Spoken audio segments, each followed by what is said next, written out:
ओम नमः शिवाय। शिव जी सदा सहाय। ओम नमः शिवाय। गुरु जी सदा सहाय। जय गुरु जी। शुक्राना गुरु जी।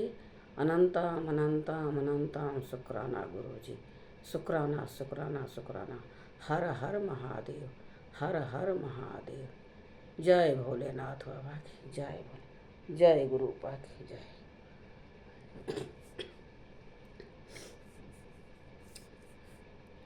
जो शिव पुराण पढ़ने में भूल चूक होगी माफ़ करना भोलेनाथ, माफ़ करना गुरुपा, माफ़ करना। आज मैं उमा संहिता का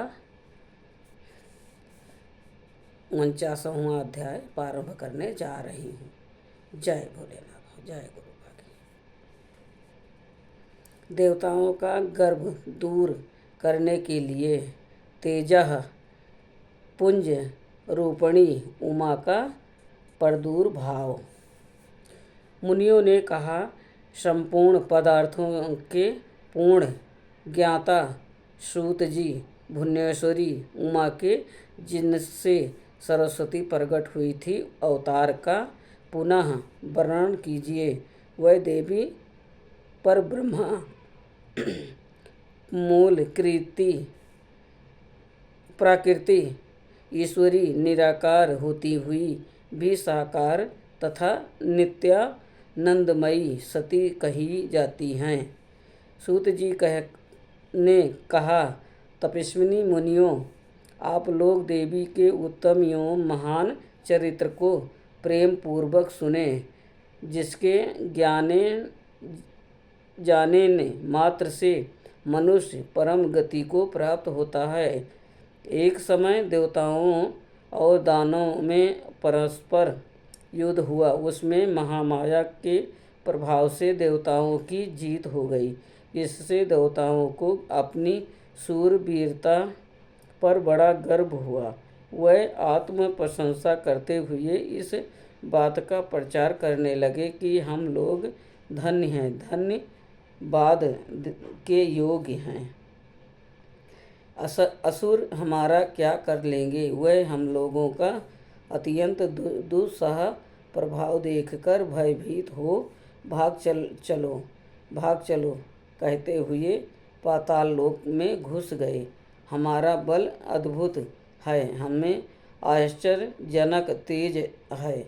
हमारा बल और तेज दैत्य कुल का विनाश करने में समर्थ है। अहो, देवताओं का कैसा सौभाग्य है। इस प्रकार वह जहाँ तहाँ डींग हाँकने लगे। तदंतर उसी समय उनके समक्ष तेज का एक महान पुंज प्रकट हुआ, जो पहले कभी देखने में नहीं आया था। उसे देखकर सब देवता विस्मय से भर गए। वह रूंधे हुए गले से परस्पर पूछने लगे, ये क्या है, ये क्या है। उन्हें यह पता नहीं था कि ये श्यामा भगवती उमा का उत्कृष्ट प्रभाव है, जो देवताओं का अभिमान चूर्ण करने वाला है। उस समय देवराज इंद्र ने देवताओं को आज्ञा दी, तुम लोग जाओ और यथार्थ रूप से परीक्षा करो कि ये कौन है। देवेंद्र के भेजने से वायुदेव उस तेजा पुंज के निकट गए। तब उस तेजो राशि ने उन्हें संबोधित करके पूछा, अजी तुम कौन हो। उस महान तेज के इस प्रकार पूछने पर वायुदेवता अभिमान पूर्वक बोले, मैं वायु हूँ, संपूर्ण जगत का प्राण हूँ। मैं सर्वाधार परमेश्वर में ही ये अस्थावर जगम रूप सारा जगत ओतप्रोत है। मैं ही समस्त विश्व का संचालन करता हूँ। तब उस महातेज ने कहा, वायो, यदि तुम जगत के संचालन में समर्थ हो तो ये तृण रखा हुआ है, इसे अपनी इच्छा के अनुसार चलाओ तो सही। तब वायु देवता ने सभी उपाय करके अपनी सारी शक्ति लगा दी, परंतु वो तिनका अपने स्थान से तिल भर भी ना हटा। इससे वायु देव लज्जित हो गए। वह चुपचाप हो इंद्र की सभा में लौट गए और अपनी पराजय के साथ वहाँ का सारा वृत्तांत उन्होंने सुनाया। वह बोले, देवेंद्र, हम सब लोग झूठे ही अपने में सर्वेश्वर होने का अभिमान रखते हैं, क्योंकि किसी छोटी सी वस्तु का भी हम कुछ नहीं कर सकते। तब इंद्र ने बारी बारी से समस्त देवताओं को भेजा। जब वह उसे जानने में समर्थ ना हो सके, तब इंद्र स्वयं गए। इंद्र को आते देख वो अत्यंत दुस्साहस तेज तत्काल अदृश्य हो गया।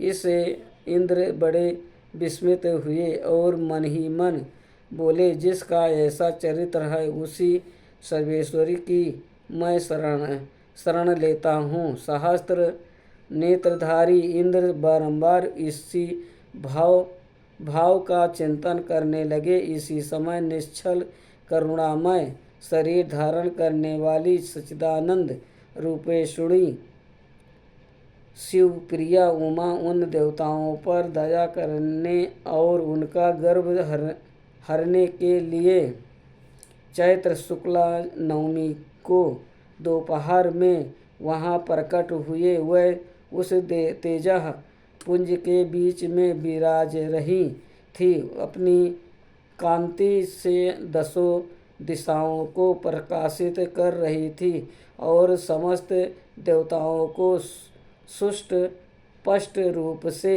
ये जता रही थी कि मैं साक्षात परब्रह्मा परमात्मा ही हूँ। वह चार हाथों में कर्मांशः वर पास अंकुश और अभय धारण किए थी।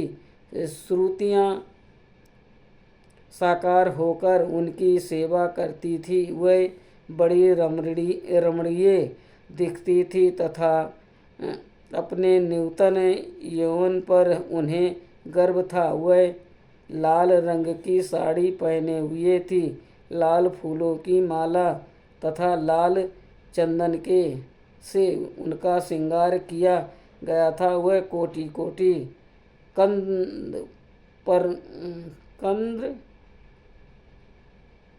कंदर्पों के समान मनोहारिणी तथा करोड़ों चंद्रमाओं के समान चटकीली चांदनी से सुशोभित थी। सबकी अंतर्यामी समस्त भूतों की साक्षिणी तथा परब्रह्म स्वरूपिणी उन महामाया ने इस प्रकार कहा। उमा बोली, मैं ही इस परब्रह्म परम ज्योति प्रण स्वरूपिणी तथा युगल रूप धारिणी हूँ। मैं ही सब कुछ हूँ, मुझसे भिन्न कोई पदार्थ नहीं है। मैं निराकार होकर भी साकार हूँ, सर्व तत्व स्वरूपिणी हूँ। मेरे गुण अत केर हैं। मैं नित्य स्वरूपा तथा कार्य कारण रूपिणी हूँ। मैं ही कभी प्राण बल्लभा का आकार धारण करती हूँ और कभी मैं प्राण बल्लभ पुरुष का, कभी स्त्री और पुरुष दोनों रूपों में एक साथ प्रकट होती हूँ। यही मेरा अर्ध नारीश्वर रूप है। मैं सर्वरूपिणी ईश्वरी हूँ। मैं ही सृष्टिकर्ता ब्रह्मा हूँ। मैं ही जगत पालक विष्णु हूँ तथा मैं ही संहारकर्ता रुद्र हूँ। संपूर्ण विश्व को मोह में डालने वाली महामाया मैं ही हूँ। काली, लक्ष्मी और सरस्वती आदि संपूर्ण शक्तियाँ तथा ये सकल कलाएँ मेरे अंश से ही प्रकट हुई हैं। मेरे ही प्रभाव से तुम लोगों ने संपूर्ण दैत्यों पर विजय पाई है। मुझ सर्व विजयिनी को न जान कर तुम लोग व्यर्थ ही अपने को सर्वेश्वर मान रहे हो। जैसे इंद्रजाल करने वाला सूत्रधार कठपुतली को नचाता है, उसी प्रकार मैं ईश्वरी हूँ ही समस्त प्राणियों को नचाती हूँ। मेरे भय से हवा प्राणियों को नचाती है, मेरे भय से हवा चलती है, मेरे भय से ही अग्निदेव सबको जलाते हैं तथा मेरा भय मानकर ही पालगण निरंतर अपने अपने कर्मों में लगे रहते हैं। मैं सर्वथा स्वतंत्र हूँ और अपनी लीला से ही कभी देव समुदाय को विजयी बनाती हूँ तथा कभी दैत्यों को माया से परे जिस अविनाशी परम पर धाम का श्रुतियाँ वर्णन करती हूँ, वो मेरा ही रूप है। सागुण और निर्गुण ये मेरे दो प्रकार के रूप माने गए हैं। इसमें से प्रथम तो माया युक्त हैं और दूसरा माया रहित। देवताओं, ऐसा जानकर गर्व छोड़ो और मुझे सनातनी प्रकृति की प्रेम पूर्वक आराधना करो। देवी का ये करुणा युक्त वचन सुन देवता भक्ति भाव से मस्तक झुकाकर उन परमेश्वरी की स्तुति करने लगे। जगदीश्वरी क्षमा करो, परमेश्वरी प्रसन्न हो माता, ऐसी कृपा करो जिससे फिर कभी हमें गर्व ना हो। तब से सब देवता गर्भ छोड़ एकाग्रचित हो पूर्ववत विधि पूर्वक उमा देवी की आराधना करने लगे। ब्राह्मणों, इस प्रकार मैंने तुमसे उमा के प्रादुर्भाव का वर्णन किया है, जिसके श्रवण मात्र से परम पद की प्राप्ति होती है। उमा संहिता का 49वां अध्याय संपूर्ण हुआ। ओम नमः शिवाय। शिव जी सदा सहाय। ओम नमः शिवाय। गुरु जी सदा सहाय। जय गुरु जी। शुक्राना गुरु जी। अनंतम अनंतम शुक्राना गुरु जी। हर हर महादेव। हर हर महादेव। जय भोलेनाथ बाबा। जय भोलेनाथ बाबा। जय गुरु जी। जो शिव पुराण पढ़ने में भूल चूक हुई हो माफ़ करना गुरु जी, माफ़ करना भोलेनाथ। जय प्रभु।